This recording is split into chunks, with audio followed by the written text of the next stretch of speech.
ഫോണിൻ്റെ power button അല്ല നമ്മൾ വോളിയം ബട്ടൺ എപ്പോഴും കംപ്ലൈൻ്റ് ആവുന്നവരാണോ നിങ്ങൾ തീർച്ചയായിട്ടും അറിഞ്ഞിരിക്കേണ്ട കുറച്ച് സെറ്റിങ്സുകൾ ഞാൻ പറഞ്ഞുതരാം. നിങ്ങളുടെ ഫോൺ ഏതും ആയിക്കോട്ടെ, നിങ്ങൾ ആദ്യം നിങ്ങളുടെ സെറ്റിങ്സ് ഓപ്പൺ ചെയ്ത് അവിടെ സെർച്ചിൽ പോയിട്ട് ഡബിൾ എന്ന് പറഞ്ഞ് ടൈപ്പ് ചെയ്യുക. തുടർന്ന് വരുന്ന ഓപ്ഷനിൽ നിന്ന് double tap to wake, double tap to turn off എന്ന് പറഞ്ഞ് 2 ഓപ്ഷൻ കാണും. ഈ 2 ഓപ്ഷൻ എനേബിൾ ചെയ്തിട്ട് കഴിഞ്ഞാൽ നിങ്ങൾ ഇപ്പോൾ ഫോൺ ഇങ്ങനെ ഓഫായിട്ടിരിക്കുകയാണെന്നുണ്ടെങ്കിൽ ജസ്റ്റ് ഡബിൾ ടാപ്പ് ചെയ്യുമ്പോൾ തന്നെ നിങ്ങൾക്ക് ഓണായി കിട്ടും. അതുപോലെ തന്നെ ഡബിൾ ടാപ്പ് ചെയ്ത് കഴിഞ്ഞാൽ ആ സ്ക്രീൻ ഓഫ് ആവുകയും ചെയ്യും. ഇപ്പോൾ നിങ്ങളുടെ പവർ ബട്ടൺ സേഫായി. ഇനി നിങ്ങളുടെ വോളിയം കൺട്രോൾ ബട്ടൺ എങ്ങനെ സേഫ് ആക്കാൻ നോക്കാം. അതിനായിട്ട് നിങ്ങൾക്ക് വോളിയം അഡ്ജസ്റ്റ് ചെയ്യേണ്ട സമയത്ത് ഏതെങ്കിലും ഒരു മുകളിലോ താഴെയോ ആയിട്ടുള്ള വോളിയം കൺട്രോൾ ബട്ടണിൽ ക്ലിക്ക് ചെയ്യാം.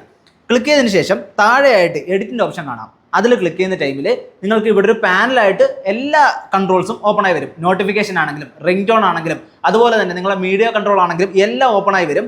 അതിൽ നിങ്ങൾക്ക് എന്താണോ വേണ്ടത് അത് ജസ്റ്റ് സ്വൈപ്പ് ചെയ്ത് കൊടുത്താൽ മാത്രം മതി. ഗൈസ്, എല്ലാവർക്കും വീഡിയോ ഇഷ്ടപ്പെടുമെന്ന് വിചാരിക്കുന്നു. ഇതേപോലുള്ള ഇൻഫോർമേറ്റീവ് ആയിട്ടുള്ള വീഡിയോസ് കാണാനായിട്ട് എന്നെ ഫോളോ ചെയ്യൂ. അപ്പോൾ ശരി, ബൈ.